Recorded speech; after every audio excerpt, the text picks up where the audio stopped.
Amém. Salmo 126, do verso 1 ao verso 6. Salmo 126, do verso 1 ao verso 6, diz assim: Quando o Senhor restaurou a sorte de Sião, ficamos como quem sonha. Então, a nossa boca se encheu de riso e a nossa língua de júbilo. Então, entre as nações se dizia: grandes coisas o Senhor tem feito por eles. De fato, grandes coisas o Senhor fez por nós e por isso estamos alegres. Restaura-nos, Senhor, a nossa sorte como as torrentes no Neguebe. Os que com lágrimas semeiam, com júbilo ceifarão. Quem sai andando e chorando enquanto semeia, voltará com júbilo, trazendo os seus feixes. Quero em poucos minutos conversar com os irmãos essa noite, com os casais, sobre grandes coisas fez o Senhor. Grandes coisas fez o Senhor. Quando nós olhamos para essa história, desse texto do Salmo 126, nós percebemos que Deus restaura um povo que estava em cativeiro. Aquele povo estava em cativeiro por conta da desobediência. Aquele povo, o povo de Israel, é cativo pela Babilônia por desobediência. E um povo em cativeiro é um povo que perde a identidade. Um povo em cativeiro é um povo que perde a vontade. Mas grandes coisas fez o Senhor por nós. Grandes coisas fez o Senhor, e nós iniciamos no versículo 1 dizendo: quando o Senhor restaurou a sorte de Sião. Você chegou aqui nessa noite, você está nos acompanhando pela internet, e quem sabe você chega nesse final de ano desejoso ainda por uma restauração. Você chega no final de ano ainda clamando para que uma área da sua vida seja restaurada, para que uma área de sua vida você receba a resposta.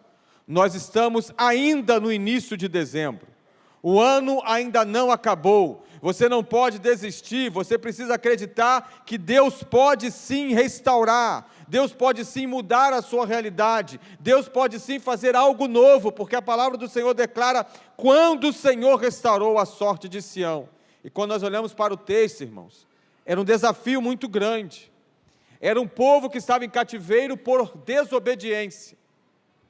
Mas mesmo assim, Deus restaura. Mesmo diante dos nossos erros, mesmo diante das nossas falhas, mesmo diante das nossas incertezas, mesmo diante da nossa incredulidade, Deus ainda restaura. Deus não é homem para que minta, nem filho do homem para que se arrependa. Não importa como nós estamos, não importa os desafios que estão diante de nós, mas a grande questão é que nós servimos a um Deus de restauração. Nós ouvimos 2 testemunhos de restauração.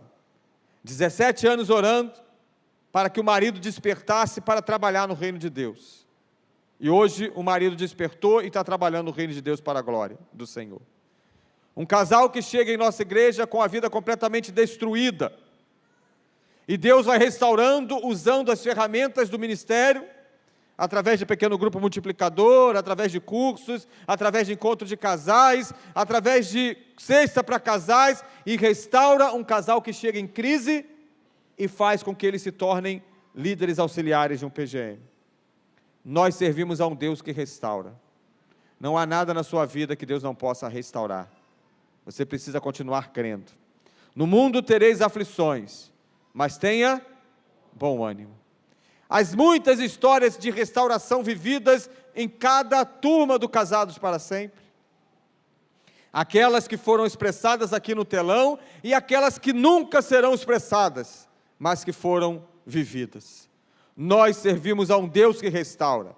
E grandes coisas fez o Senhor, tem feito o Senhor. E por isso, diante da grandeza do Deus, diante da grandeza da sua obra, diante da sua magnitude, nós ficamos perplexos e extasiados. O versículo 1 diz: ficamos como quem sonha. Sabe, quando você ganha algo que você nem está acreditando. Quando você deseja muito por conquistar algo, e quando aquilo acontece, você fica como quem sonha. Você fica perplexo, você fica extasiado, você fica em um estado assim de alegria contagiante. Quando você olha, por exemplo, você marido feio do jeito que você é, para essa esposa bonita que Deus te deu, você precisa ficar perplexo e extasiado. Olha lá, que coisa linda, gente. Ela é a filha caçula. Eu costumo dizer que o meu sogro e a minha sogra, que eu acho que estão por aí, o filho mais velho e a filha do meio foi o rascunho, para poder chegar a essa lindeza. Que eles não estejam me assistindo pela internet. O rascunho foi feito e depois aconteceu essa benção. Irmãos, eu feio desse jeito, porque a Tati, aqueles que foram ao retiro sabem, ela acreditou no projeto. Quando Deus lhe dá uma bênção, é para ficar perplexo e extasiado. O texto vai dizer que eles ficaram como quem sonham, sabe por quê? Porque era inimaginável para aquele povo sair do cativeiro babilônico. Eles não tinham forças para isso. O exército de Israel não tinha capacidade de resgatá-los de lá, haja vista que quem faz isso é Ciro, um rei de um povo inimigo. Então, irmãos, quando nós olhamos para as bênçãos de Deus nas nossas vidas, e o fato de nós chegarmos ao dia de hoje com saúde, já é motivo para glorificar e exaltar o nome de Deus. O fato de olharmos para a nossa vida, para a nossa história, para a nossa casa, é manifestação da misericórdia pura de Deus. É a manifestação da misericórdia de Deus diante de um povo desobediente, que sofria as consequências do cativeiro por conta da desobediência. Mas um povo que, como diz Salmo 118, do verso 23 ao 24, Salmo 118, do 23 ao 24, diz assim: isto procede do Senhor, e é maravilhoso aos nossos olhos. Este é o dia que o Senhor nos fez, exultemo-nos e alegremo-nos nele. O que Deus está para fazer, ou o que Deus já fez na sua vida, todos estão olhando e não tem dúvidas de que é obra do Senhor. É obra de Deus. O texto segue, e nós aprendemos em segundo lugar, que quando Deus faz grandes coisas na nossa vida, nós precisamos estar com uma alegria contagiante. Uma alegria contagiante, como diz o versículo 2, então a nossa boca se encheu de riso, e a nossa língua de júbilo. Antes era lamentação e gemido, agora é riso e canto de alegria. Antes, lamentação e gemido, agora riso e canto de alegria. A ponto de, até o povo pagão, reconhecer que aquele pessoal de Israel que estava saindo do cativeiro estava diferente. Uma alegria contagiante. Uma alegria contagiante por aquilo que Deus tem feito, mas acima de tudo, por aquilo que Deus é para as nossas vidas.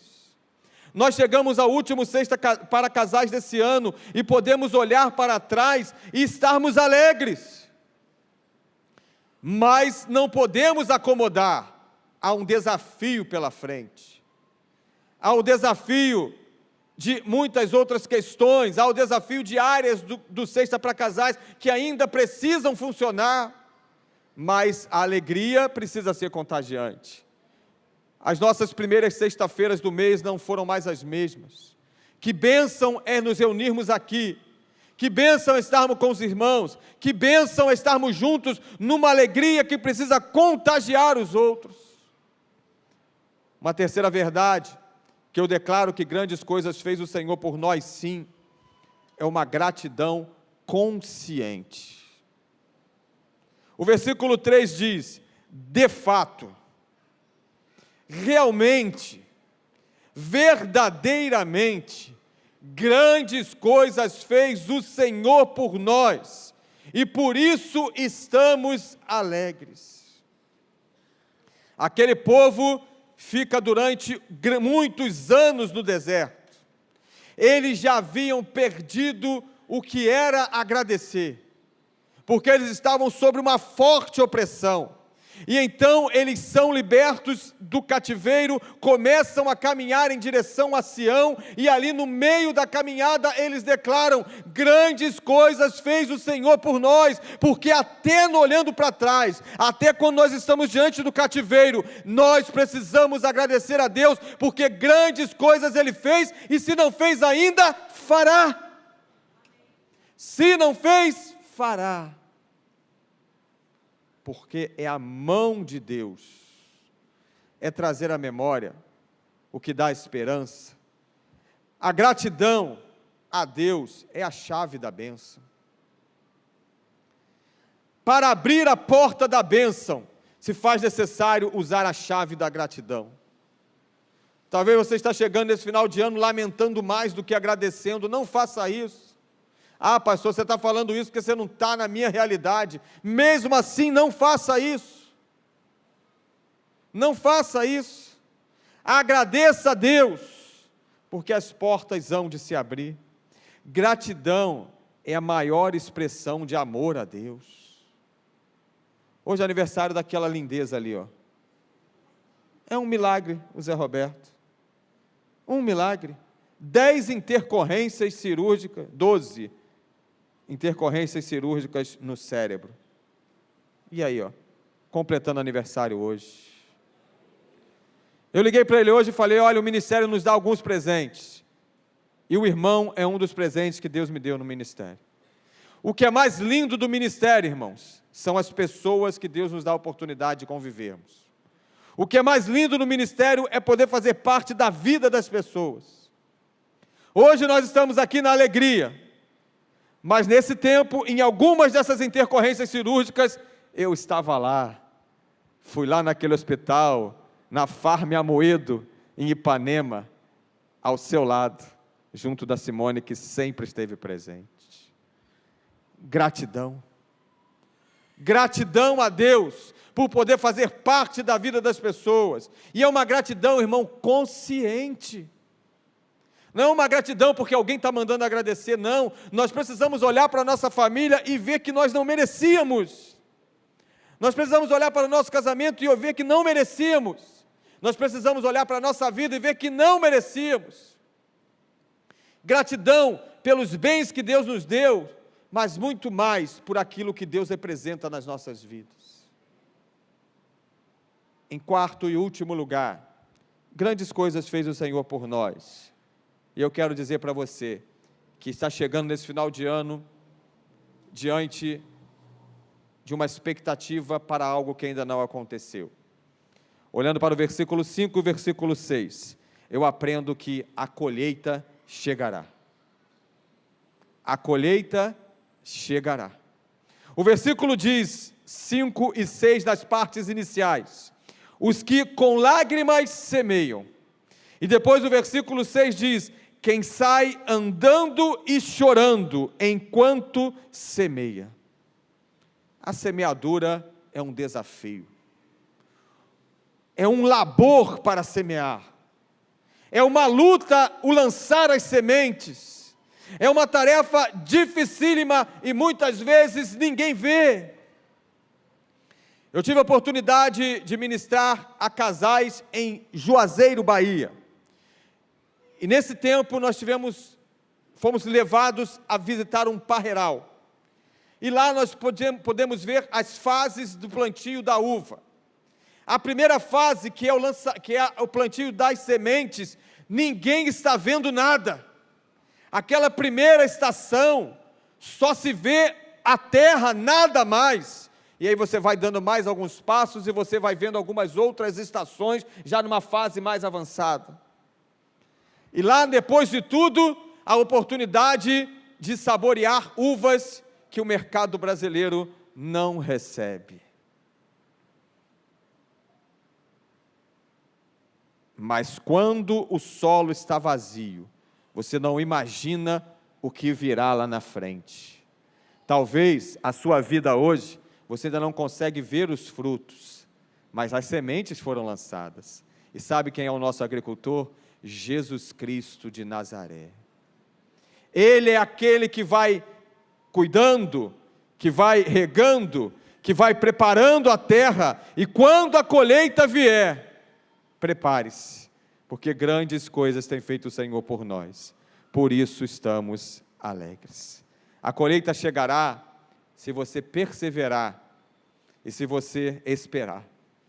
Perseverança e esperança fazem parte do alcance das colheitas e da semeadura que viveremos.